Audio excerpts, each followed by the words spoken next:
With so many options, why choose Arizona State University? For me, the only online option was ASU because of the quality. Their faculty was really involved with their students and care about your personal journey. The dedication to my personal development from my professors, that's been extremely valuable to me. Earn your degree from the nation's most innovative university. Online. That's a degree better. Explore more than 300 undergraduate, graduate, and certificate programs at asuonline.asu.edu. This is Wheel Bearings. I'm Dan Roth from Forbes.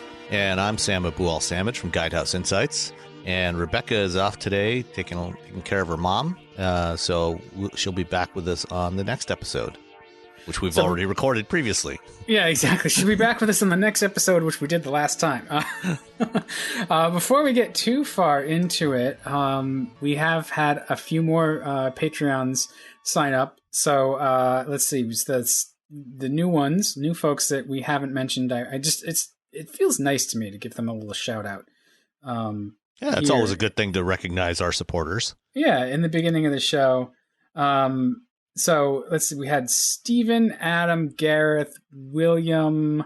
Looking to see. I think those are the folks that jumped in since the last show. So thank you. We are up to 12 active patrons a month. So there's still plenty of room for everybody else to pile in. Ethan and Joseph as well. Wanted to make sure that we got everybody in there. So there's a few things coming. It is holiday season, so it's busy and we're trying to put everything together. But I'll have a few more hours to devote to it in the next couple of weeks. So stay tuned. There's some more fun stuff coming, and certainly feel free to ask for things. Yeah, if you've got suggestions for anything special you'd like for patrons only, let us know. Yeah, absolutely. I'm just happy to send out some old school thumb drives from automakers. If you want a thumb drive with every episode of Wheel Bearings on it, we that's could do a great that for idea. you. Yeah. It's funny. I'm sure you get a bunch of them too. But the thumb drives with the press kits and stuff. And back when they were doing auto shows, like a year ago now, that was sort of the most convenient way to get everything. They'd have the press kit with the photos and the press releases and everything on it, and just snag one, and then you get a cool little thumb drive. And sometimes they're really fun designs. So I have some neat ones through the years. I have one that Nissan did that looks just like a Nissan key fob, but it's a little smaller, and it's solid metal, so it's kind of a weapon. And then I've got some nice transparent glass ones. Oh, nice! Look really cool. I have a Saab one from. That's old school. From the Turbo X launch. So that's probably about 64 kilobytes on that? It's 512 megs, I think. But it's shaped like the old school Saab, the original Saab model, and like the Saab 92. And yeah, so that one I still have kicking around. So there's a few things, and I'm happy to just, wipe them and jettison them. I don't think that all of the episodes of Wheel Bearings will fit on just 500 something megabytes, but they're not that big, so we'll have to send you two at that point. I'll snag one of those. Like GM did some that were like a credit card that like have this. Yeah, I've got a bunch of those. BMW did use those same ones for several years. I've got a few of those as well. So, and I've got a Mopar one that's shaped like a spark plug. Oh, I have a one from the Dart launch. It's like a Dart. It's it's sweet. Yeah. So there's some cool things. I'm happy to clean house and send it to you, so it can be in your house messing up. But before we start talking about Wheel Bearings products, we should probably just talk about the podcast. So let's jump into what we're driving, and I'm going to follow up with some more CT5 thoughts. So Sam, you've been more interesting this week. You had the 2021 Volvo XC60 T8. And let's start there, and we'll leave your second car as a surprise. All right. So yeah, the XC60, which we've talked about before on a few occasions, for the 2021 model year, its name has been revised somewhat for the plug-in hybrid version. Previously, the plug-in hybrid was just referred to as the XC60 T8. It's now the XC60 Recharge. So Volvo is apparently decided to use the Recharge brand on all of their plug-in vehicles, whether they're plug-in hybrids or battery electric. So the battery version of the XC40 is the XC40 Recharge. The XC60, XC90, and all the other models that have plug-in hybrid powertrains are also called Recharge. And the one I had, the full complete name is the 2021 Volvo XC60 Recharge T8 Polestar Engineered, which it's not twin engine hybrid. That's not. No, they're not using the twin engine thing anymore on there.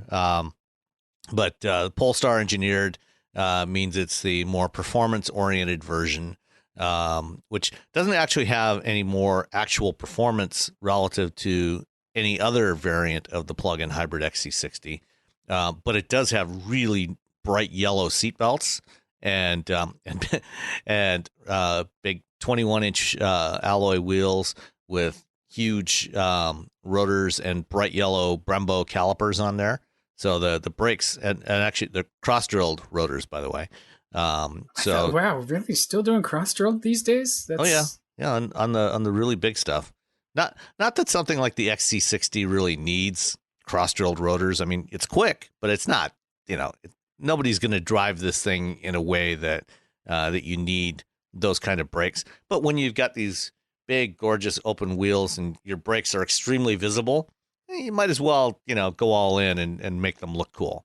Well, it keeps brake squeal down, right? It's sure. Maybe a little bit. I don't think it makes. I mean, not that these brakes squealed. So I mean, but in general, it doesn't really make much difference. It's more for heat dissipation for. Oh yeah, of course. For getting that hot air that builds up, right around the pads, to help vent that out of the way, away from that interface between the brake pad and the rotor. But as I said, the average XC60 driver is probably not going to be driving this thing in a manner that would justify having those kinds of brakes. But nonetheless, the Volvo plug-in hybrid powertrain is a very nice powertrain. 415 horsepower, 460 some odd pounds-feet of torque. It has the 2-liter twin-charged engine, so it's supercharged and turbocharged, driving the front wheels through an 8-speed automatic transmission, and then an electric motor at the rear, and a lithium-ion battery pack down the center tunnel that is officially rated at 19 miles of electric driving capability. I actually, in my test that I ran in a mixed cycle test around some urban and suburban roads around this area, got 21 miles before the battery was completely depleted. The tires that came on this thing, it comes with summer tires. Standard. You can get I think you can get all season tires, but this one had Pirelli P0s, 21-inch P0s, which in December. Yes, yeah, December in Michigan.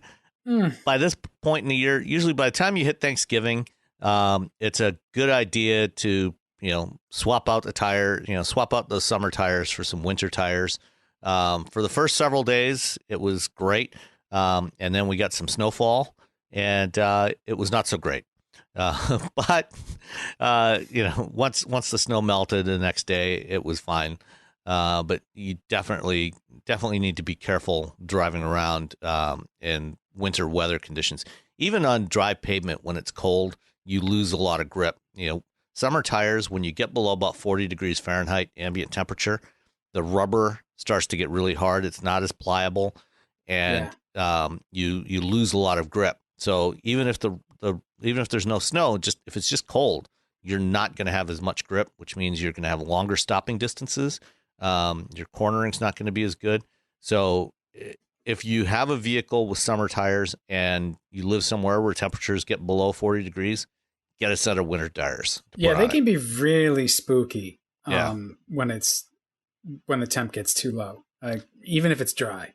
So I mean, I took extra care, when driving it, because I know what they're capable of, and wanted to make sure I didn't get into any trouble with it. But the the like other modern Volvos, it's got multiple driving modes. There's a little knob or a little roller controller on the center console, so you can pick between pure mode, which is keeps you in EV mode, and the setup in this thing, the electric motor is on the rear axle. It's about 100 horsepower electric motor, and if when you're driving around town, with the torque that you have from that thing, it's actually quite adequate for driving around. I mean, you're not going to be able to do jackrabbit starts off the line with that on electric only, but you can get more than adequate acceleration out of it for just driving around town. And that's what I did, when I did my range test, is I just put it in pure mode and drove it around, and you can drive it up to about 80, 85 miles an hour on electricity alone. It's not too bad. Yeah, I mean, it'll take you a little longer to get there. But then when you put it in the sport mode, or I forget what they call their sport mode, there's the hybrid mode, and then there's the performance mode. When you put it in performance mode, you get everything, the full 415 horsepower. And this thing is actually quite quick, surprisingly quick. Well, so there was a time, too, by the way, where Volvos weighed what the XC60 does, and they only had 100 horsepower. Yes. From by that point, it was probably a 2.3 liter Ford, but it was still naturally aspirated with a carburetor. Yes. Yeah, exactly. So they're staying true to their roots. Yeah. But this is a lot quicker, especially, I mean, even if it doesn't have extra performance enhancement from Polestar for the performance of the engine, Volvos are not slow anymore. No, definitely not. I mean, and if you want the best performance from a Volvo these days, you definitely want the plug-in hybrid. That's the most powerful version. The last one I drove was I think earlier this summer, I had a V60 Polestar engineered, and so basically the same powertrain, same platform, except it sits a couple inches lower than the XC60 does, and it's a little sleeker looking. And personally, if I was buying, I would take the V60. I don't need the extra ride height. I would go for the V60. But if, like most Americans, you're more enamored with crossovers these days than station wagons, this is you're not losing much with this thing. Great seats. We've complained bitterly about the Volvo Sensus infotainment, and that's going to be on its way out over the next couple of years as the current generation of products get replaced with next generation. They'll all be getting the new Android Automotive based infotainment system that launched on the Polestar 2 and is also in the XC40 Recharge and the battery version of the XC40. And that should be a lot better. It's generally gotten pretty positive reviews so far in the Polestar and the XC40. The only real downside of the Polestar engineered XC60 is it's not inexpensive. It's not for this performance level, and for premium mid-sized SUV like this, it's not ridiculous. At $71,140, including delivery. It's got some options. Yeah. I mean, when you get the Polestar engineered, you're basically loaded. It's got everything in there. Because it starts at 53.5 for the XC60 Recharge. So that's not terrible. I mean, yeah. I mean, if you can live without the big yellow calipers and the summer tires on 21-inch wheels, if you can go with 18s, I think are on the standard one. It's going to be just as quick. Might in twisty roads, it might not handle quite as well, but it's going to be close enough that you're probably not going to notice the difference. Yeah, I quite honestly don't expect that anybody's going to really notice the difference. The biggest difference with the larger wheels and tires is the ride gets crappier. Yeah, and that is the other downside of the Polestar engineered. And I noted that when I talked about the V60 Polestar engineered, is the ride quality is definitely stiffer. You can feel the difference in ride quality. So aside from that, though, I mean, it's a lovely vehicle. Yeah, Volvo does a really good job making their cars feel special. The design is really unique. It's something that they've managed to stake out. So, they're really, like you say, they're lovely in a lot of ways. I expect that the SPA platform is getting a little tired. They've kind of gotten about as much as they can out of it. And I know that they're going to replace it soon with the second generation. So some of our complaints will probably be addressed at that point. Infotainment for sure, but also just the ride and handling of it. It seems like there's just some inherent stiffness to the ride of any SPA car that will eventually get sort of smoothed out when they go after revising the platform more heavily.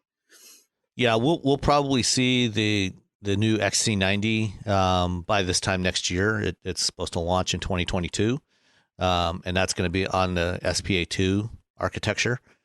So it's only about a year away from being replaced, and then over the next couple of years after that, the rest of the lineup will get replaced as well.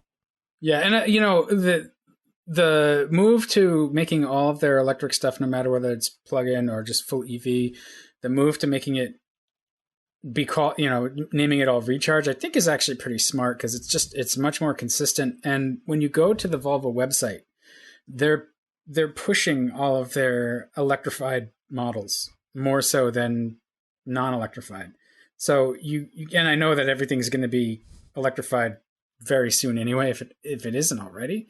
But they kind of bury the gas models or the non-recharge stuff.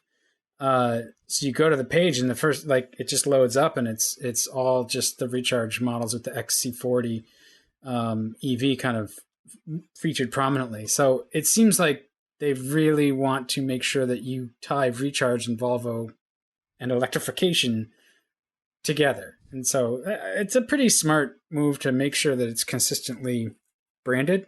I like that. And I'm hopeful that of the premium Euros, they've kind of staked out a territory that not everybody else has. BMW and Mercedes, they're kind of, Mercedes not as much, but BMW seems to be going through a time where I'm not sure if they're sure what they want to do. I don't know. Maybe that's just a personal opinion. I don't know.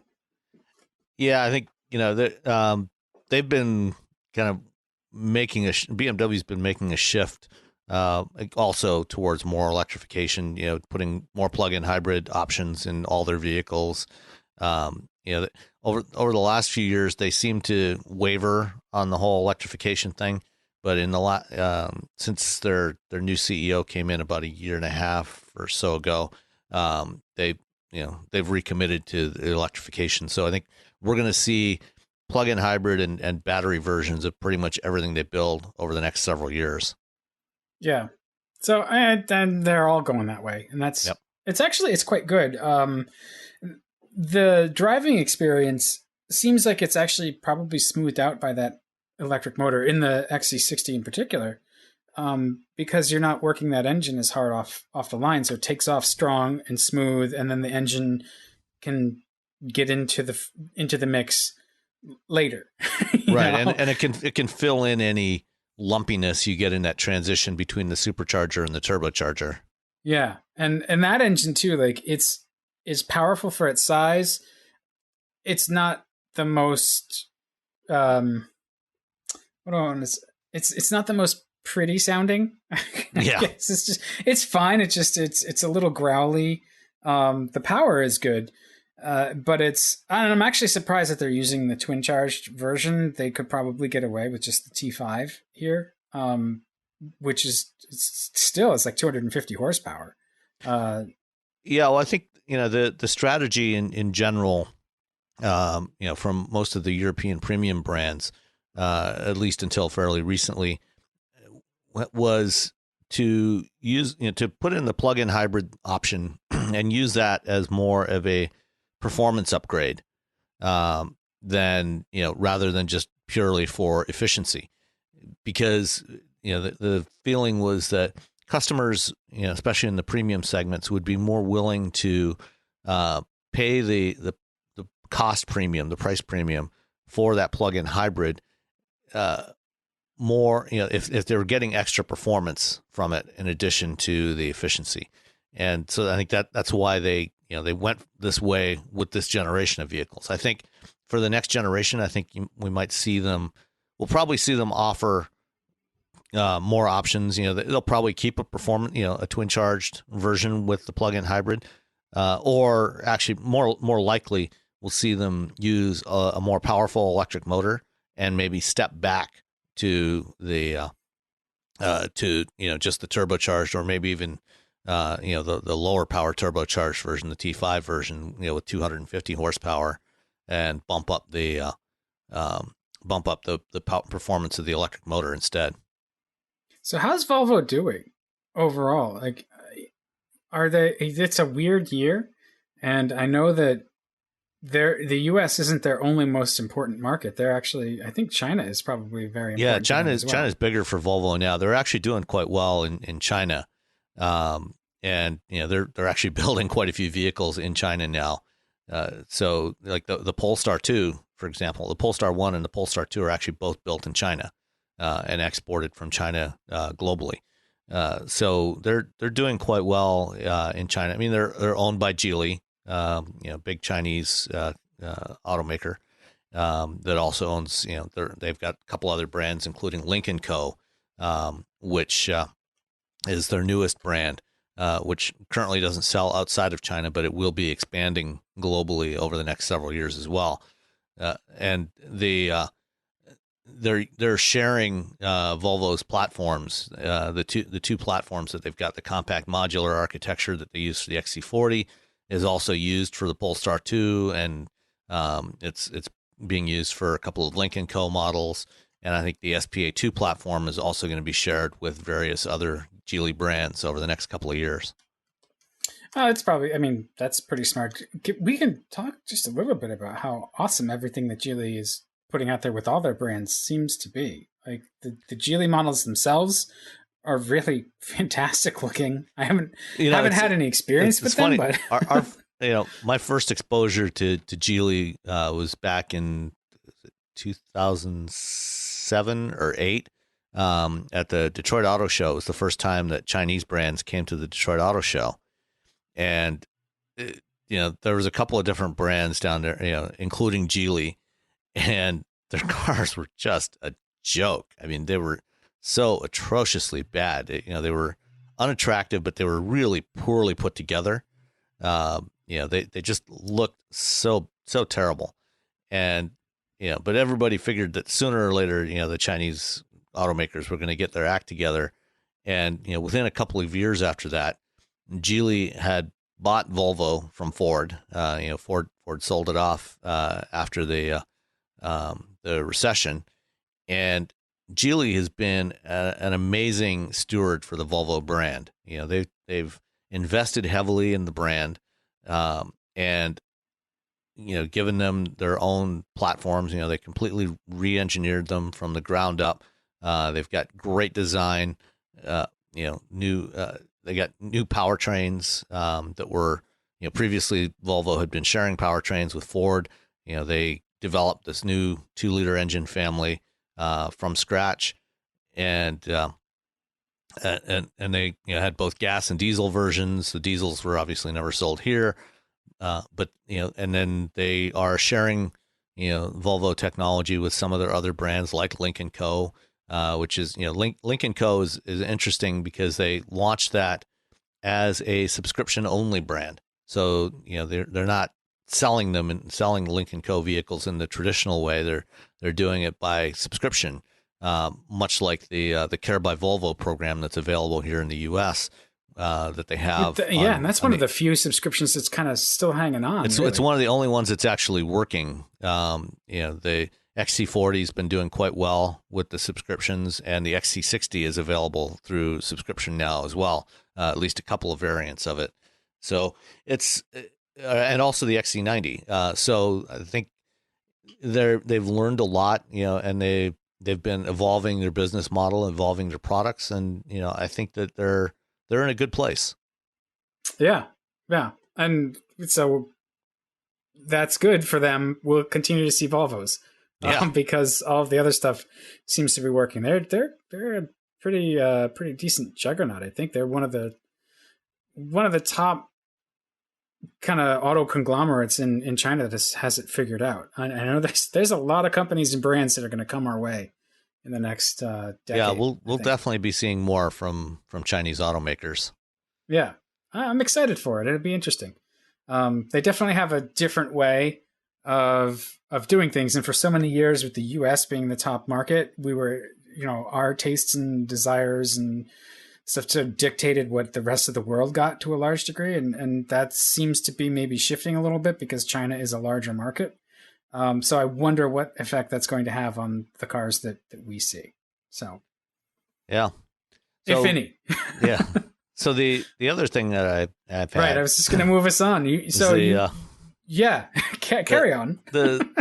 I had the 2021 Toyota Corolla XSE, and Did it feel sporty? No, not really. Actually, if you want a sporty Corolla, I mean, you can get the Corolla hatchback. Right. Which, that's actually there's a sportier version of that, but there's also the SE trim level. And if you want a sporty Corolla sedan, you can still get the SE with a 6-speed manual transmission. Unfortunately, the XSE is only available with the CVT, and so you get a 2-liter direct injected 4-cylinder, naturally aspirated, 159 horsepower, if I recall correctly. 169 and 151 foot-pounds of torque. So it doesn't have a lot of low-end torque. The torque peaks at 4,400 RPM.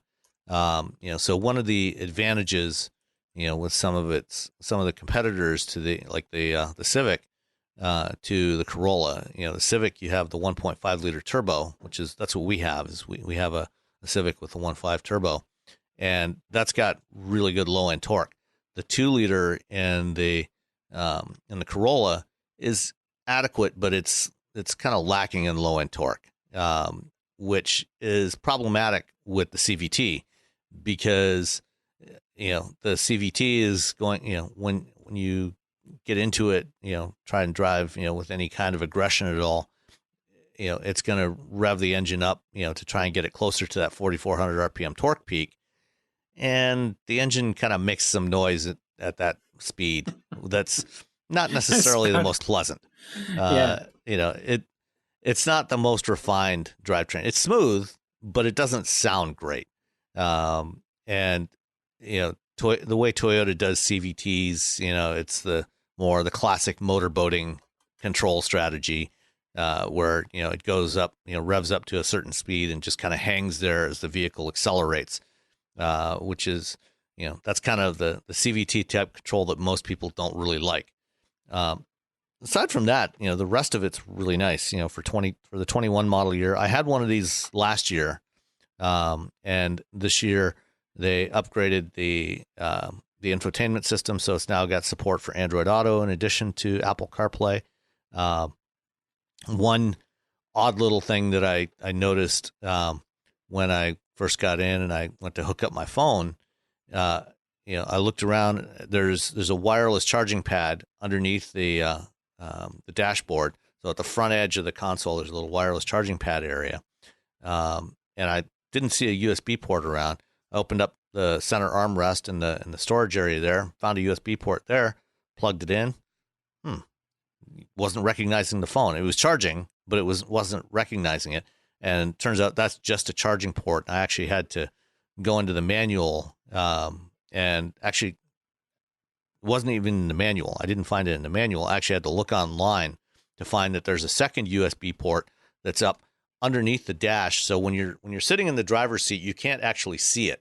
You have to kind of lean over and look under to see it. So the plug's going to kind of go up and in to the USB port, and that's the data port. So if you plug in your cable there and then plug in your phone, then Android Auto or CarPlay will work from that. But once that was figured out, it was fine. Entune we've complained about before. It's not a great user interface. It doesn't look great. It's not terribly responsive. but it's definitely better if you're using CarPlay or Android Auto. The Corolla, its driving dynamics, this current generation Corolla, are quite good. It's the TNGA platform that we've spoken highly of in the past on various other vehicles. So it handles and rides well. It's got decent steering feedback. This thing is roomy, very surprisingly roomy for its size. Back seats got lots of space in there as well. Good sized trunk. The design of the current generation Corolla, especially in a darker color like this one, I had the what do they call this shade of blue? It's blue crushed metallic, with black trim. And the grill, the large Toyota grill doesn't look quite so prominent, and that kind of blends in a little more. But even on the lighter colors, it's the way they've done the grill on the Corolla is not quite as over the top as on some other Toyotas that we've discussed, like the Avalon. The Avalon looks like it's just hungry. Yeah. So, it's a good car to drive, very fuel efficient. I got 32 miles per gallon with it. Which, considering it was quite cold, is quite more than acceptable. You can also get the Corolla with a hybrid. So it's basically the Prius drivetrain in there, which is fine. So with that, you get like 50 miles per gallon. And it's a good car. It's a good, basic car, that's not too insanely expensive. The XSE trim level with, leather seats, and it's got nice contrasting blue stitching on the seats. It's pretty much fully loaded, $28,845 out the door, including delivery. But you can also get a base Corolla, starting at just over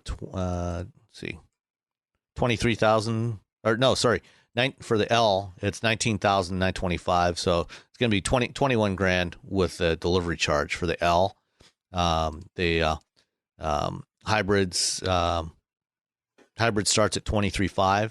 So, that's actually a really good value for that. And that's an LE trim level. So that's, it's a step up from the L. And new for 21 model year, they have the SE Apex Edition, which, blacked out trim, spoiler on the trunk lid, a little bit of a splitter on the front. No, mechanically it's the same as any other Corolla. So it's, it's still going to sound just as gnarly, but it looks a little sportier. Although, like the SE, I think, looks just as good, if not better. It's a little more sedate than the Apex Edition, and I think that would actually be the one I would go for. I would probably get the SE with the manual transmission if I was going to buy a Corolla. But the SE has the smaller engine, right? It's got the 1.8 with less power. So it's funny they try to make it like feel sporty, but it's maybe. Does it? I thought it had a smaller engine. No, it's a 2-liter. Oh, is it? Okay. Yeah, the hybrid has a 1.8. Okay. All the regular gas engine ones have the 2-liter. Okay. Well, that's not terrible then. Yeah. I wonder though, like if it's even a good manual, like, I'm assuming I haven't driven it in the sedan, but I'm assuming it's the same one that's in the hatchback, the sporty hatchback. And that one was pretty decent. It's not a great manual, but it's fine. And I think it's going to be generally a more pleasant driving experience than the CVT, just because, like I said, with the lack of low end torque from the engine, the CVT is going to be making it work hard, and it sounds like it's working hard. It's got adequate performance, but it's got to work to do that. So but the Corolla has always been a solid car that you can sort of dispassionately recommend. Like does not sound like you were excited. I wasn't excited, but it also, doesn't it doesn't annoy me. It doesn't turn me off. It was aside from the sound, it was pleasant enough to drive. Yeah. Like I said, my personal preference would be the 1.5 Civic with the turbo, but I like that extra low end torque. But I think for most people, the Corolla is going to be just fine. I think almost everybody's going to like it, and not have an issue with it. But it almost also still seems like Toyota knows that they have a lot of equity in the name. And when you look around at the competition, even that Civic that you're talking about, but certainly from Hyundai and Kia as well, or even the new Nissan Sentra, everybody's gotten very good. None of those cars are bad. They're all priced really competitively, and some of them feel nicer. The materials are nicer.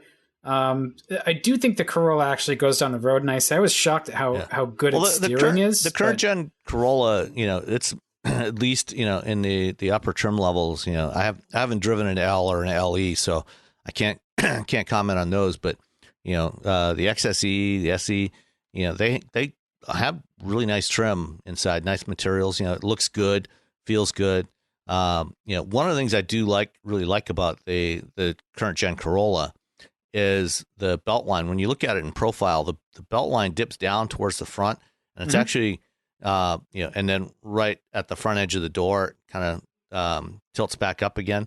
And what that does is it at your front corners, when you're looking to the front quarters, the belt line is actually nice and low, so you actually have much better visibility.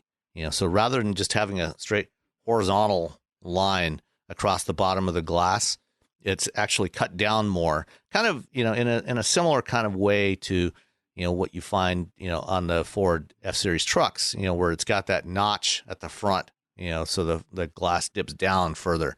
It's obviously a different take on that, but having that curve at the bottom of the glass on the front doors, makes it feel like the belt line is lower overall, gives you better visibility. It feels more open. So that's something I actually really like about the current Corolla design. And I think overall, I really like the design of this Corolla. I think it's a really handsome looking car. I think it's, by far and away the best looking Corolla ever. Yeah. I don't know about the best Corolla ever, but it looks good. There's a long, certainly the best Corolla in decades. Yeah. Okay. I'll say that, for sure. If you go back to like the A86, from the early 80s, that'd be a different story. But that's a different era too. Did yours have the black roof? No. Okay. Yeah. I mean, it can be sharp in XSE trim, and it has. Overall, the Corolla has the Toyota Safety Sense package, standard equipment and stuff. So it's always that good car, like as a first car or just as a, sort of solid choice that if you don't want to shop for cars, because we all know how much fun that experience is, you can just get a Corolla. And it's one of those things like, it's going to be fine. It's going to work. It's going to be reliable. It still is all of those things. So, yeah, I mean, you're always going to get great customer service from Toyota. Something needs to be fixed. They're generally going to be very reliable. If something does need to be fixed, they're going to take care of it quickly. You really can't go wrong very much with a Toyota. Yeah, and it does drive decently well. I did find that it was actually fun to. The last Corolla I had was earlier this year, and I found that it was fun to wring it out a little bit. And I honestly can't remember whether I had the manual or not, but it's one of those. I don't want to say it's fine and move on. It's a good car. It's an excellent car. Yeah. I just the only thing I take issue with really is the just kind of the engine note. Doesn't sound as refined. It does. The engine stands out. The engine note stands out more just because of the lack of refinement relative to the rest of the car. The rest of the car feels so much better than Corollas of the past that, that engine note really stands out, because of the way they're controlling the CVT. Yeah. All right. Well, they can just start playing some different engine notes through the speakers, and then it'll be fine. Yeah, I mean, I think if they maybe if they did something with active noise cancellation, in here, yeah. that or just a little bit more sound deadening material, I think that would probably be fine. Yeah, see, and the noise cancellation too, like that's something that started off as a premium car feature, but it's not actually expensive to do. Like every car has a microphone in it now, because of the hands-free stuff, and every car has an audio system, and everything's all networked together. It doesn't seem like it's that difficult to sample the noise, flip it out of phase, and play it back. Like that's shouldn't be. It's basically just some extra software and the body controller, and that's all you need. You pretty much got all the hardware there already. Yeah. So, and it's not even like they have to develop difficult code. It's just, it's all there, so I would assume that that's actually something that, would be coming or really easy to implement on any car at any price. Yep. So, all right. Speaking of engine noise, last week I had the Cadillac CT5. Their names still mess with me. But it was the 550T. And it's a really, really good car. Like I said last week, it's just, I had a really good week with it. It's a great sedan. It's really comfortable. It's really well thought out. The ergonomics are good. The styling is great. It's roomy. The trunk is good. The infotainment, Cadillac has done a good job. So while we complained about Sensus and Entune, I have no complaints about Q. Which by the way stands for Cadillac User Experience. So it's Cadillac User Experience. Yeah. So, and I remember the first versions of Q were like really frustrating because they put too much into the screen, and it was gimmicky. And this is a lot more refined and streamlined and easy to use. So I liked that quite a bit. And last week, sort of my biggest complaint was the engine note. And I thought it was a little bit overzealous and loud. And after a week with the car, I think that was mistaken. The engine note is great, especially when you get on the engine, which sounds great when you're making it work hard, and it'll give you a little, snap at the, every shift. The transmission shifts quickly. It will hold the gears in manual mode, so you can bounce it off the rev limiter if you want, which I love, because when you're in manual mode, it should be fully manual and not shift for you at redline. Like, it's a pet peeve, I suppose. But this is a really good performance sedan, and so I really I think Cadillac has nailed it over the last couple of generations of chasing the Germans. They make great BMWs now, and they just need to make great crossovers. And they, the crossovers they have are good, but they're not as good as the sedans, and that's the issue. This is a great car. It's the wrong product for them to just like. It's not their mass product. It's not their highest seller, and that's kind of a shame that they don't have something quite as well done in the crossover or SUV space right now. Not that the XT5, XT4, XT6 are bad. Certainly the Escalade is brand new, so I don't have experience with that yet. But I don't see a clear analog for the CT5 in their crossover lineup, which is where the money is right now. Yeah, I drove the CT5 back in August, and I was also really impressed with it. And like you say, it's one of those, it's this new generation of Cadillacs, the CT5 and the CT4 that, really well executed, much better so than the XT4 was. And, to a lesser degree relative to the XT6, I think the XT6 is also really well done. But they need to kind of hit that same level of excellence and refinement with the XT4 and the XT5 that they did with the CT4 and CT5.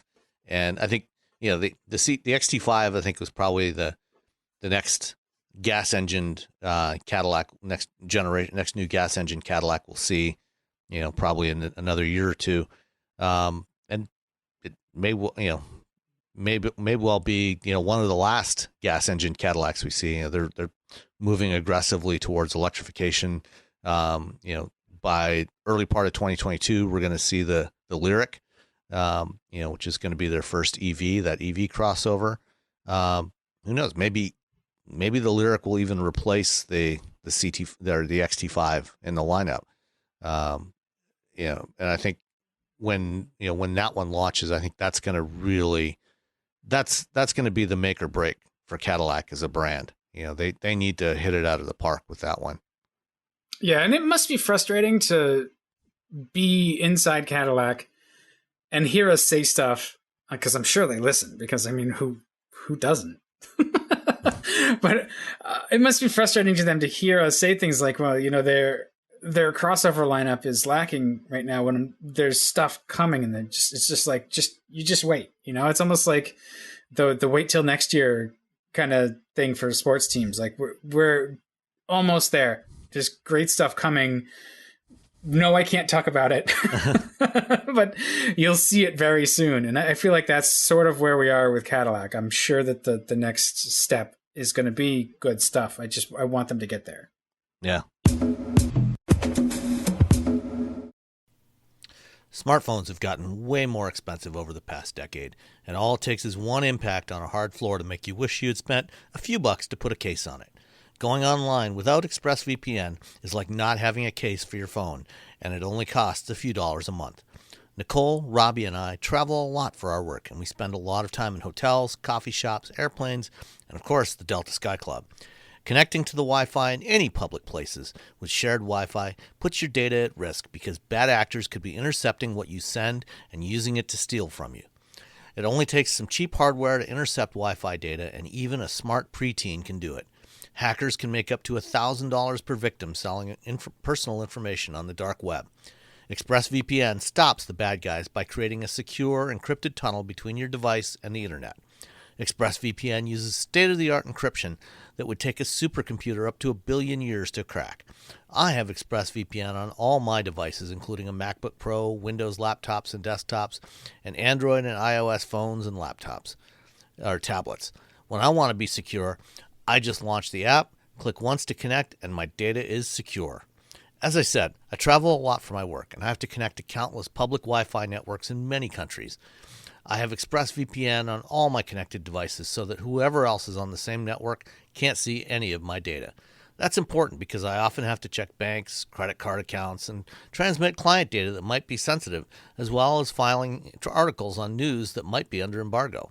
ExpressVPN protects all of it, and I've been paying for my own account for years. Secure your online data today by visiting expressvpn.com/wheelbearings. That's expressvpn.com/wheelbearings, and you can get an extra 4 months for free.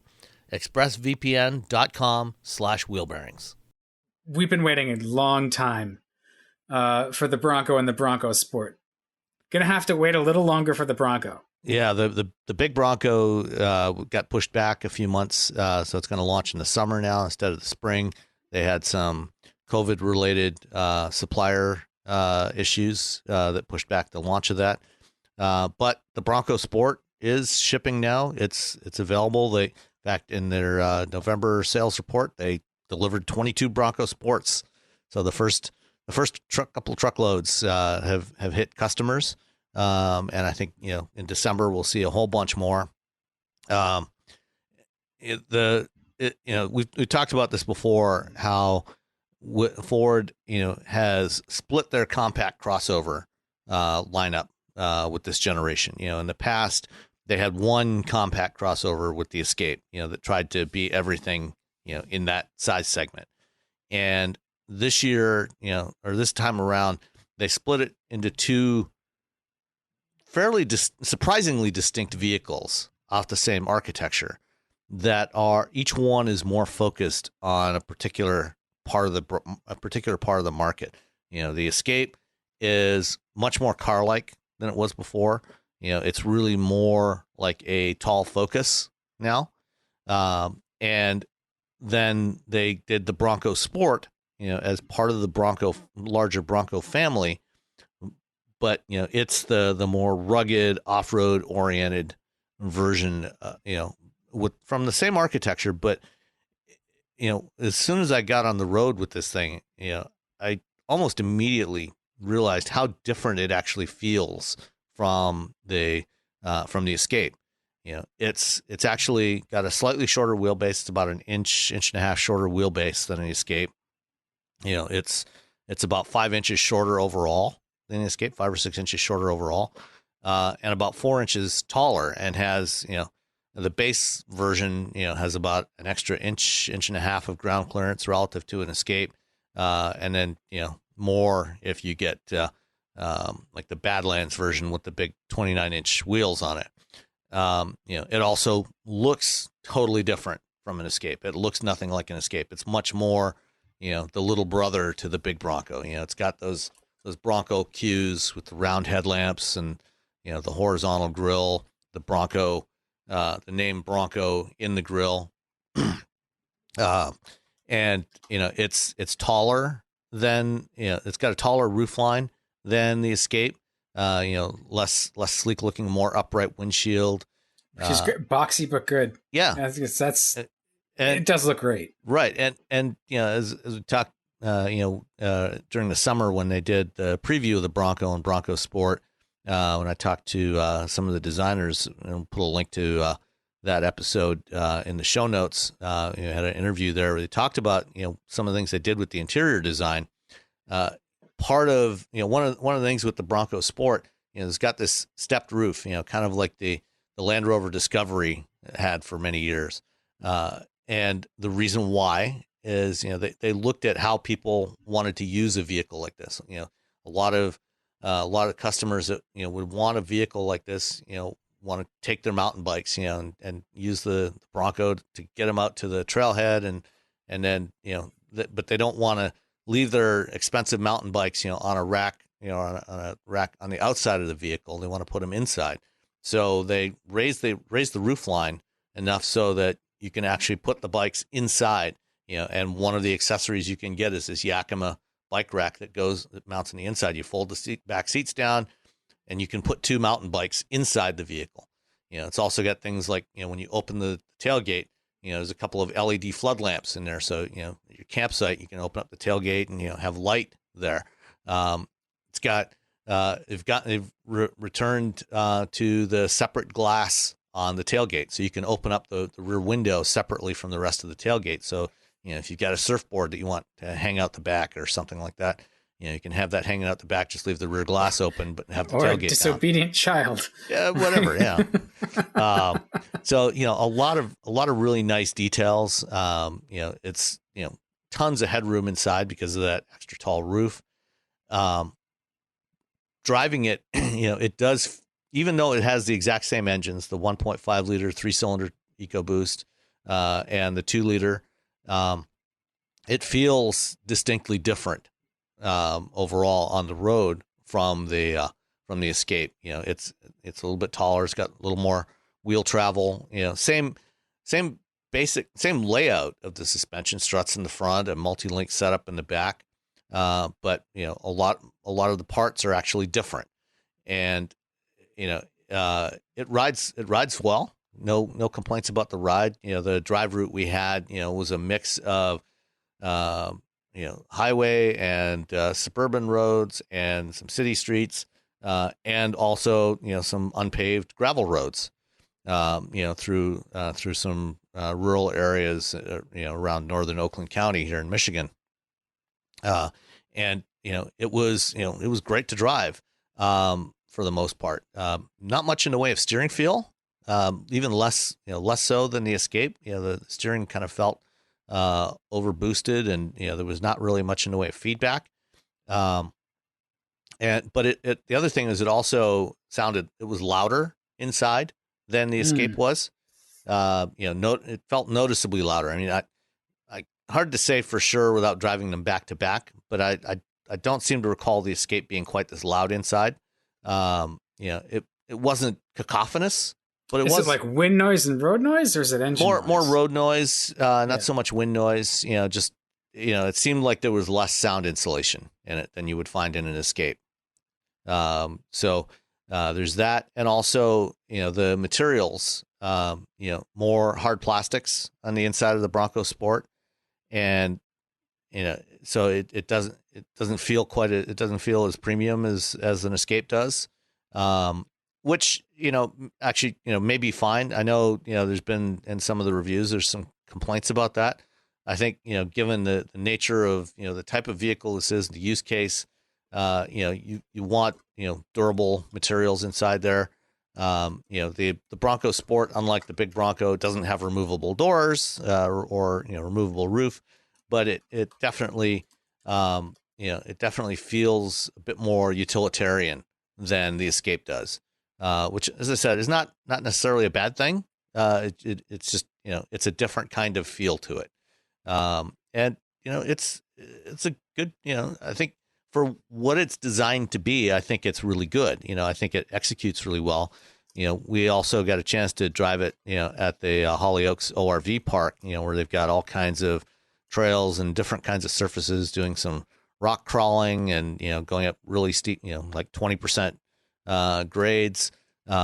We also got a chance to drive it, on a deep sand autocross. One of the features they have on the Bronco Sport is it's got twin clutch rear axle, which is basically the same as the setup that was in the last Focus RS that they used. They had the twin clutch control on the rear axle. I think it was a Haldex rear axle that they were able to use that to enable drift mode in the Focus RS. Can you get drift mode in the Bronco Sport? Kind of. It's obviously, it's calibrated completely differently, for off-road control. But, in the, when you put it in the deep sand mode, so it's got the different drive modes, trail modes, that you find on, Ford's off-road vehicles. When you put it in deep sand mode, when you're in the sand, if you get on the gas as you're turning, you can get the back end to come around, so you can make it oversteer. It's not quite like drifting, but you can have a lot of fun with this thing. It was it was a good time playing with this thing in the sand. But also climbing up, you can ford through, I think, 29 inches of water with it. Climbing up steep grades, going around corners. One of the nice things is it's got you can keep the surround view cameras on at speeds up to about 10 miles an hour. So when you're maneuvering through a tight trail and you want to see what's around you, or when you come up to the crest of a hill and you want to see what's on the other side of that, because your nose is pointing up, you can't see what's on the other side of that. You can have the camera on so you can see the other side before you go down the hill again, which is really, really handy to have. So a lot of nice little features like that. So if what you want is something that is Escape sized but much more off-road capable, and has that has the ground clearance and the ability to go almost anywhere, I think this is a really interesting alternative to probably its closest direct competitor would be the Jeep Compass Trailhawk. I think from an off-road capability standpoint, I think they're pretty similar. I think the Bronco Sport has some advantages over the Trailhawk, especially in terms of the form factor. The Compass is it's a lower roof line, it's a little bit sleeker looking, but that means that you can't do things like put bikes inside the vehicle. You don't have as much height from the floor to the roof in the cargo area of the Compass. So it's a different kind of feel. So depending on what you want to do with it, what sort of things you like to do outdoors, the Bronco Sport might be a better choice for you. Yeah, well, I think too they have really carefully threaded the needle with the Bronco Sport between being just that stylish, compact crossover / SUV that is never going to see dirt, and being also capable. And there's a lot of different models that you can select from. So if you want one, if you're never going to go off-road, but you want the squared off styling, it's friendly looking, it has some functional benefits, and you know you're only going to drive it in the city, that's fine. There's one for you, you know. And then there's the more luxurious versions. They really have a pretty big spread, and they've done a really good job making sure that it's going to live up to the expectations of the owners. It's clearly very capable, and they haven't worked real hard to separate it from the big Bronco on purpose, which again I think is smart. You know, I was talking with a friend the other day who loves Wranglers, and he was trying to find the right Bronco for, you know, to lust after for a while. And you should check out the Bronco Sport. Right now he drives a GTI. And just, you know, as with the Wrangler, the big Bronco is probably it's overkill for most people, the way they're going to use it. And, you know, the Wrangler is one of those things like, I get my fix. You know, I spend a week with it. I'm like, that's cool. That's enough. It's a Wrangler. Yeah, that's enough. And that's me personally. So I'm not knocking sort of daily driving a Wrangler. But I think that, you know, something like the Bronco Sport or the Compass, you know, the Compass seems more like a Grand Cherokee in a lot of ways, but something like that, the smaller form, but still has the charm of the big guns. There's a real place for that. This is definitely going to be the Bronco that we see the most of. And I don't think that's wrong. I don't think it's bad.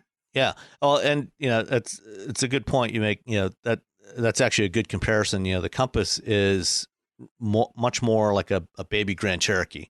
You know, it's got the full off-road capability, you know, in the Trailhawk version that you would get with you know, with any other Jeep. But it is, you know, it's very much a different form factor, even though, you know, its footprint is about almost the same as the Bronco Sport. And one other thing too, you know, like the Compass, you know, you know, the base version of the Compass is front wheel drive. Yep. So, you know, it's designed, you know, to cover a wider spread, you know, from, you know, that kind of daily driver, you know, suburban commuter vehicle, you know, all the way to the Trailhawk, you know, as the off-road capable vehicle. With the Bronco Sport, every Bronco Sport, 100% of Bronco Sports have four-wheel drive, not all-wheel drive, but four-wheel drive. And there's an important distinction there. So all-wheel drive vehicles, you know, all-wheel drive systems are, you know, primarily two-wheel drive, and, you know, they have some mechanism, you know, whether it's a viscous coupling or a clutch system that will redirect some portion of the torque to the rear wheels on demand. You know, so, and it, in most cases, like on the Escape, I think it's limited to about 10 or 15% of the torque going to the rear axle. You know, and then, you know, 85, 90% for the front. The Bronco Sport, it's always a 50-50 torque split front to rear 100% of the time. So it's never a two-wheel drive vehicle. It's always four-wheel drive full time. You know, and then it's got the clutches, you know, that can lock the rear differential, or, you know, do the torque vectoring on the rear to you know, help you get around and get through rough terrain. It doesn't have a four-wheel drive low mode like the Compass Trailhawk does. The Compass Trailhawk actually in four-wheel drive low has a slightly lower crawl ratio. I think it's about 20-1 versus 18-1 in the Bronco Sport. So there might be a few places where the Jeep might be able to go, you know, or get out of that the Bronco might not. But overall, I mean, they're close enough that I don't think it's really going to matter to almost anybody. If you get into a situation where you need a low range, you probably need the big Bronco anyway. Yeah, you probably either that or you're very experienced and you'll get out anyway. Yeah. You know, like either of the two. You're either in trouble or you're fine. One of the other really nice features that they have on the Bronco Sport, it's also on the big Bronco, and I think it's also available on the F-150 and the Ranger, is trail control, which is basically a cruise control, a special cruise control mode for, you know, off-roading. And, you know, you set the speed, you know, in trail control mode, you know, up to 20 miles an hour is the max. And once you get above 20, you know, it disengages. and it will maintain your speed, going uphill and downhill and, whatever surfaces. So, if you're on some undulating terrain, you can focus on just steering, making sure, watching where you're going and, avoiding the biggest boulders. And it will manage your speed. So it'll do acceleration and braking and just hold you at constant speed as you're traversing those trails. And so when we were driving it, driving it up a 20-degree hill, or up a 20% grade, across the trail, across the ridge, and then back down a 21% grade, and I didn't even touch the brake pedal or the accelerator. I just let it go and it controlled my speed all the way down. Kept it to about like 9 or 10 miles an hour all the way down. And it was great and very much easier to drive that way. Yeah. I mean, off-road cruise control is going to get us, it'll probably get you further without getting you stuck than trying to do it yourself a lot of times. The Bronco team is just, they've worked really hard. And I can't wait to start seeing these things in traffic and stuff. Just I like square vehicles. So it's just, it's a really cool product. And I'm glad that we're just about there to start to see all of them hit the market. I think 2021 is the Bronco and Bronco Sport are going to be a bright spot. So yeah, no, absolutely. I think it's going to be a big hit for Ford. The base Bronco Sport starts at just under 27 grand. The Badlands, the top end Badlands starts at 33. Then you can add all kinds of accessories to it. They've got all kinds of stuff that they've worked with, companies like Yakima and a bunch of others, to have, for the Bronco Sport, I think there's over 100 different accessories available from start of production. So yeah, well, that's really important too with any of these cars, because they're kind of lifestyle cars. Mm-hmm. The factory accessories that just work really well with the vehicle integrate really nicely. They're easy to use. They're available right from the dealer. You don't have to shop around with your local whatever or find them online and try to figure out which pieces go with which parts. All that's really important to make it work for your lifestyle and work for the way you want to use it. So the accessories are a big part of it that I think get overlooked for most cars, but for something in this niche, or like the Wrangler or the Subaru stuff, there tends to be a lot of accessories for Subaru as well that expand the capabilities and match the capabilities to the way you're going to use it. That's really important. Yeah, I mean, one of the they've got a tent system, a rooftop tent that you can get for this thing that attaches to the roof rails, and also the roof rails are also standard on here, so you can mount this tent up there, pop it up, and comes with a ladder and everything, so you can sleep up there. The bears will come eat you. It's great. Well, I mean, they'll have to climb up and climb up the ladder to get you. They're good climbers, I know. Yeah, they don't. If you're a meal, they're going to get you. I think bear. Bears, this probably isn't going to stop, but things like snakes and other ground dwelling creatures, keep you safe from them. Yeah. It's a good time. Yeah. I mean, I'd camp in it. That's fine. Yeah. There are worse ways to go than eaten by a bear.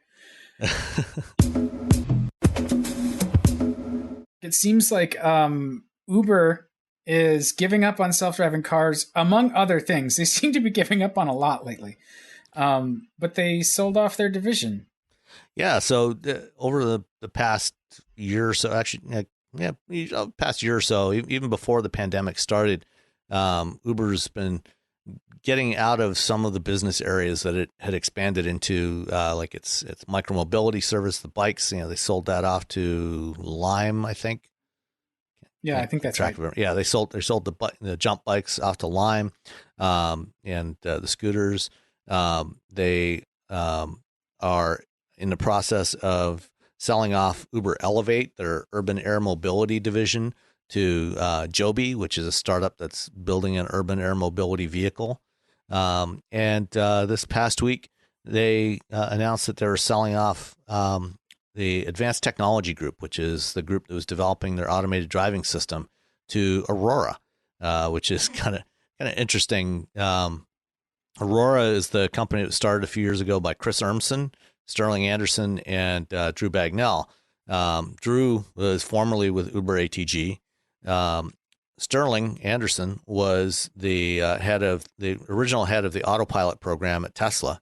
Left there to join up with Chris and Drew at Uber. And Chris was the head of the Google self-driving program from 2009 up until 2016. Before that, he led the Carnegie Mellon team that won the DARPA Urban Challenge in 2007. So his background with self-driving goes back to 2003, at the very beginnings of the DARPA Grand Challenge program. Is that the same team that spun out Argo as well? So Argo, Brian Selesky, who's the CEO at Argo, he worked. He was the head of the software team at Carnegie Mellon, and he worked with Chris. And then later, he also worked with Chris at Waymo, or at Google, before leaving there to form Argo. So yeah, there's been a lot of the alumni of the Carnegie Mellon program, are at various companies in the automated driving space, including at ATG. Right, it's like their equivalent of the Xerox PARC. Yeah. So it's estimated that Uber has spent well over $2.5 billion on ATG over the last several years. When they started it back in 2015, Travis Kalanick, when he was still CEO at Uber, he talked about autonomous vehicles being an existential threat to Uber's business. And decided they had to have their own autonomous vehicles. They couldn't rely on anybody else, which to be honest, I think was kind of a mistake. I don't think Uber, and the same goes for Lyft. I don't think either one of them ever should have been developing their own. I think they should have been working with partners, like Google and other companies, to focus on what they do well, which is the dispatch part of it, connecting passengers with vehicles. And deploy other people's vehicles on their platform. And that's what they're doing now, so they're selling off, or they sold off, ATG to Aurora. What's interesting here is they offered it up to a lot of different companies. I know at least a couple of different companies that I've talked to that said, yeah, they offered to sell it to us and we passed on it because Uber's had, ATG's had a lot of problems. Obviously, we know about the fatal crash in Tempe a couple of years back. But even more recently, they have still struggled to really get their system working well. And it doesn't work in a lot of environments. And I can understand why a lot of companies would pass on buying ATG because it doesn't seem like they actually had much technology that was of much value. Well, I think so when I look at it from the outside, the whole push for these companies to get into self-driving seemed to me like a way to eliminate labor or create another product that they could then spin off. And it looks like they've achieved number two. Yeah. Is spinning it off. For Uber, it was very much a way to eliminate labor. They wanted to eliminate the cost of their drivers. But the reason why I say that, they probably never should have bothered doing it themselves in the first place is because even though they eliminate the cost of the drivers, if you look at Uber's business model, it's always been an asset-light model because they don't own any vehicles. They don't have to maintain them or buy them, or put fuel in them or insure them. And if they develop their own automated driving system and have their own fleet, now they've got to buy or build hundreds of thousands or millions of these vehicles and, spend tens of billions of dollars doing that and maintaining them and operating them. And it just doesn't, for a company that doesn't have any experience doing that and, has no manufacturing infrastructure or any of that, it never seemed like a good idea for them to be going down this path because it was not clear how they were actually ever going to make money doing it.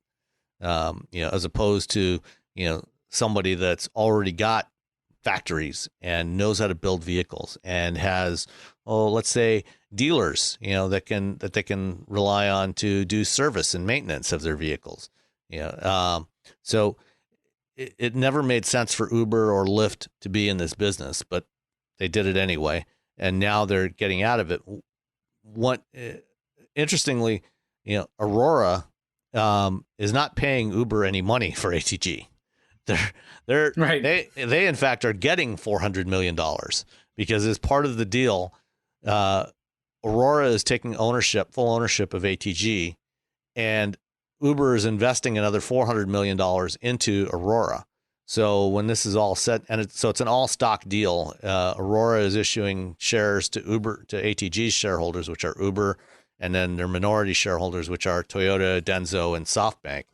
And so Uber is going to end up, when this is all done, owning about 26% of Aurora, and then other minority shares for Toyota and Denso. And I think, do you think that's going to be the only way Uber's going to make any money is the shares of another company? Probably. The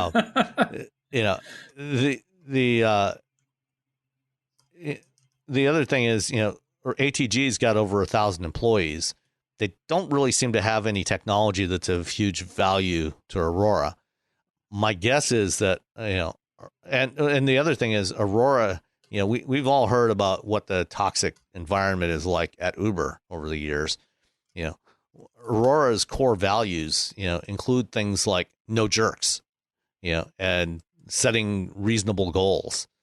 And this is kind of the antithesis of what Uber has always been about. So, yeah, you've got two very different corporate cultures there. But there's those are statements. Sure, didn't Google have the "don't be evil" thing? And clearly, when you look at that's gone by the wayside for 15 years now, at least. It's yes. I just hope that the culture at Aurora is more evolved than Uber's culture of one particular kind of person, and to the exclusion of other voices that are important to listen to. Yeah, no, and I think that's true. And having spent time with some of the people at Aurora, like Chris and Sterling, they and having talked to a lot of people that know them and how they operate, I believe that this is, at least for now anyway, this is the way Aurora really operates. Their core values that they have listed on their website: operate with integrity, no jerks, set outrageous goals, focus, be reasonable, and win together. And this, from all I've heard, this is really the way Aurora operates. And so I think that it's going to be challenging to integrate a lot of the ATG people into this kind of culture. And my guess is a lot of the ATG people are going to end up leaving, which probably won't bother Aurora all that much. I think that for them, I think that the probably the more important thing was to develop the relationships with Uber, as a place to deploy their vehicles, and with Toyota and with Denso, Denso being a major supplier, to manufacture LiDAR sensors for them, because Aurora's developing their own LiDAR, and they can work with Toyota, to get vehicles. So I think that this, as long as they, don't try to have too much of the ATG team stay behind, which is going to raise their costs, then I think that this could work out okay for Aurora. We'll see. Yeah, I don't anticipate that any of the work on autonomous driving is going to stop, but I think that the volume of companies that got into it is going to shrink. That's a super obvious thing to say. So yeah. I'm not breaking any ground with my observation. Yeah, we've already seen a lot of consolidation. A bunch of the companies have already gone by the wayside, and we're going to see more go away over the next year or two. Just because this is a really hard problem to do. It's not nearly as trivial as Elon Musk would like to have people believe it is. No, but I also wonder if because of that, high level of complexity, it's the concern is that it's never going to get there, and I don't think that that's wrong. I just wonder when the companies in this space decide what, we can get you 99.5% of the way there, but that final 0.5 is just never going to happen. And right. then what do they do? And that's why, we may never have, true level 5 vehicles that can drive everywhere, anytime under any conditions. They're always going to be restricted to, either some geographic location or, operating in certain weather conditions or, whatever criteria it is. There's always going to be some limitations on it, or at least for the foreseeable future. Yeah. And the other thing that I think is sort of a blind spot for even those of us covering it is there's so much focus on like personal vehicles being autonomous, or like these like an Uber fleet vehicle being autonomous. But in terms of its application to delivery fleets or within cargo yards or shipping yards, or like a transit application, there's a lot of places where this stuff can work really, really well. That I know that there's work going on there, but we only seem to focus on. Well, and that's actually what Aurora is focused on now. They're the first thing that they plan to deploy commercially is long haul trucking. Oh well, yeah, and then long haul might be interesting too. Like, okay, well, it's a different problem set. It's not necessarily easier, but it's a different problem set, and it's something they think that they can get to sooner than robo-taxis. And that I think that may well be the case. If you think about where trucks are operating, on a highway, you don't have intersections, you don't have traffic signals to deal with, relatively few pedestrians on interstates. You hope, yeah. It's it does have other challenges. Obviously, 40-ton trucks at 65, 70 miles an hour take a lot longer to stop, so you've got to be able to sense a lot farther down the road.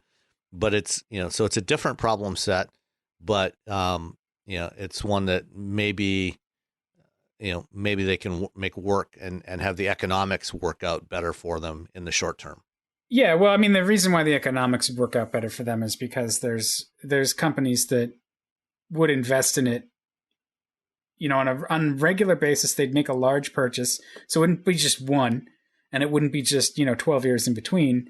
It would be a few hundred and 3 years, and then they'd expand from there. I'm thinking of like large trucking fleets. The problem comes back to, though, it's the same problem that Uber has. Labor is the real loser, and truck drivers are already sort of under incredible pressure with electronic logs now and stuff too. The industry is not the sort of freewheeling Smokey and the Bandit kind of outlaw trucking thing that you may think of it still as, as it was portrayed in the 70s. It's a really skinflint industry. It's been bled real dry, and the people who lost the most really from that are the drivers. And so I don't know how to feel about it. Yeah. I think you're right that if you say we can make an incremental change, if we restrict this stuff to interstate, I'm trying to think of like the interstate that is further south enough to go across from California to Florida.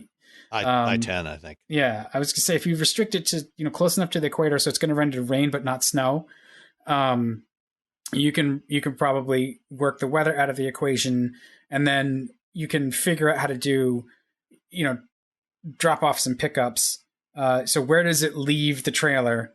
It doesn't have to go into town for that. There's probably some facility on the highway, either a rest stop or a way station that you could use as that sort of delivery point, at least in the short term. And then use just a normal human driver to get it around in those much tougher situations. So and that's likely, what it'll be, is a mix, of human and automated driving in the near term. Yeah. I'm still just curious, like why is everybody's ideal for this like the idea of like, oh, you can kick back and read the paper in the car while the car does the thing. It's like, I can't do that. A, I get motion sickness. B, like that's not what I want to do. Yeah. So, I don't know. I'm sure that Aurora seems to be a more tightly managed, better run company than Uber. Not that they haven't been trying at Uber, but it's pushing the rock up the hill. Yeah. that company. So I think they'll probably have more success with it, or maybe a clearer vision. So we'll see. Let's wrap up with a listener email from Bryn Barenhausen. Bryn asks, loves the show. Wanted to get your thoughts on why Toyota lags so far behind in tech compared to other makers. Their safety tech is great, but their infotainment and instrument clusters feel ancient compared to the stuff coming from Hyundai and Kia. We have 3 Toyotas, an 06 Sienna, a 12 Prius, and just got a 20 RAV4 hybrid. My wife started working for a Toyota dealer this year, and I'm looking to replace my Prius in the next year, but I have no idea what I'm going to do. I really love the Mark 8 Golf, but they're not bringing a non-GTI version, let alone a hybrid stateside. And from what I hear, and I'm not a fan of the current Prius, and the Corolla hybrid being only available in one base trim is not doing it for me. I'd love to stick with Toyota, but tech is important to me, and right now it'd be hard to stick with the analog dials and crappy Entune system and small screen. Any rumors of a new Entune system or EV platform coming from Toyota? Seems like they've let the Prius age not so gracefully while making the rest of the fleet hybrids, but are falling behind as VW, Nissan, and others begin the transition to EVs. Lots of good points. Yep. Well, do you know anything about this? The reason why their tech seems so behind? Is it a culture thing? Is it hardware? Or I think the hardware, I think is fine. It's right up there with others, other contemporary stuff. But I think it is kind of a culture thing, and I think they, the current generation of Entune was a huge step forward from the previous generation. But the previous generation was so far behind that, that's not saying a whole, it's a low bar. So I think that, it's, they do need to, to get to a next generation. Certainly, the stuff that they have on the new Highlander is better, but it's still not great. They're moving in the right direction, but they still have work to do. As far as replacements for the Prius, it looks like the Corolla hybrid is only available in the LE trim level right now. Well, and I think too, the Prius is one of those cars that the Corolla hybrid kind of smothers the Prius. Yeah, I think this might be the last generation of Prius that we see in North America. Its sales have dropped off to the point where, I think last year they sold about 65,000 Priuses. They sold almost 100,000 RAV4 hybrids. The RAV4 was their best-selling hybrid last year, and they're selling a lot of hybrids in their other models as well. So, if what you want is a hybrid, and you're not enamored with the Corolla LE trim, there are other options. The new Hyundai Elantra is available as a hybrid now. So that's in that same size class. If that's something you're interested in, the C segment sedan. There's also other crossovers. Certainly the RAV4. You've already got a RAV4. That's a possibility. There's going to be EVs coming from Toyota eventually. We don't know when. If you're interested in an EV, I think we'll probably see something in 2021 from Toyota. They did recently, earlier this week, they released a teaser sketch of their next an EV crossover that they're going to launch next year. But I'm not sure if that one's coming to North America. I think that one might be only for Europe, because that sketch came out of Toyota Europe. And so it might only be for the European market, where EVs are much more popular. If they offer that one, we should see that early in the new year, probably sometime in January or February. So that's one to keep an eye out for. But there's also going to be a bunch of other EVs coming out next year. You've got the VW ID4, as a compact crossover EV. that's launching around the beginning of the year. There's going to be the Hyundai Ioniq 5, again, compact crossover, that's coming out early in the new year. And there will be plenty of other options as well. So, if you're interested in an EV, in a battery EV, Toyota might not necessarily be your best choice. Yeah, well, and especially if you're going that way too, you might be looking at leasing, like Rebecca says all the time, right? Like consider leasing it, and then that gives you 2 or 3 years in between, product developments, and that seems like enough time for the next generation of new stuff to be there. So that's one way you could consider going. I think too, back on the idea of the newest Golf. If you want to stay Toyota, there's always the Corolla hatch. The Corolla the Corolla IM, which was the Scion IM back a few years ago. That's not a bad car. It's not as good as the the Golf. It's just Corolla hatch now. It's no longer, they dropped the IM. Oh, have they? Yeah. That's a fine car, and it can actually be kind of fun to drive. I don't know if you can still get it with the manual. When I drove it, it was the IM, and it did have the manual, and it was good. I could see it as an alternative to a Golf without much of a stretch. So try that one. Yeah, I'm pretty sure you can get the Corolla SE hatchback with a manual transmission, with a 6-speed manual. Yeah, I mean, again, it's not a Golf, but it doesn't suck either. So that's actually, you can also get the Corolla hatchback XSE with a manual. Well, see, that's not terrible. It'll have the nicer seats or nicer upholstery and be a little more fancy. So all right. Well, I think we answered that as best we could. We did have one other question that we didn't get to the last time we recorded. Just real quickly from Chris Fernandez on Twitter. Your verdict on the controversial BMW grills: folly or ahead of their time, like the Bangle butt? Folly. Folly, really?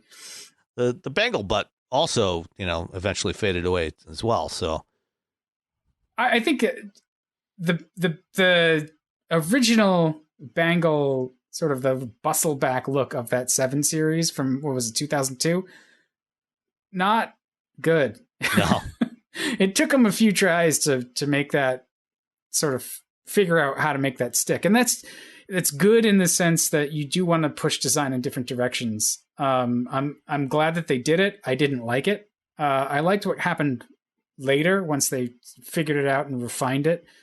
The E60 looks great. But that first 7 Series, that big shift from what was it, E38 to E, I don't even know. That was not good. And I think the grills are kind of the same way. The large grills look great on the X7. I don't but it's mind also them. It's also a large vehicle. Right. They're so scale wise, I think they work. I don't necessarily mind them on the 4 Series either, but I'm maybe one of the few. Like, I think they look good from certain angles, but BMW designs in the last 5 years have gotten really busy. They're not as clean as they had once been. There's lots of just stray lines and strakes and elements, and they're not as restrained. And I'm struggling with that overall. But I don't think the grills look terrible in all cases. I think there are a couple of spots where they don't look good, and the idea of where you're going to put the license plate does make them. It does seem like you didn't really think this through. See, that's a good reason to live in Michigan, so you don't have to deal with the front license plates. Oh, you don't have front plates in Michigan? Yep. Yeah, and there's certainly, it's an opportunity for the aftermarket. There's all kinds of little kits where you can mount them off to the side and stuff. But yeah, so I wish Rebecca was here to break the tie. I don't really care. I think they can be fine. They cannot be fine. It just depends on the model. But it sounds like you're more solidly opposed. Very much so, especially on the iX, where, as an EV, it looks ridiculous. Yeah, EVs don't need grills. Yeah. Even if they have heat exchangers, they just need little tiny grills. All right. Well, good. We have knocked down another podcast episode. We'll be back with another one real shortly. And in the meantime, let us know what your thoughts are. You know where to find us on social media or at feedback@wheelbearings.media. And we'll see everybody next time. Thanks. Bye.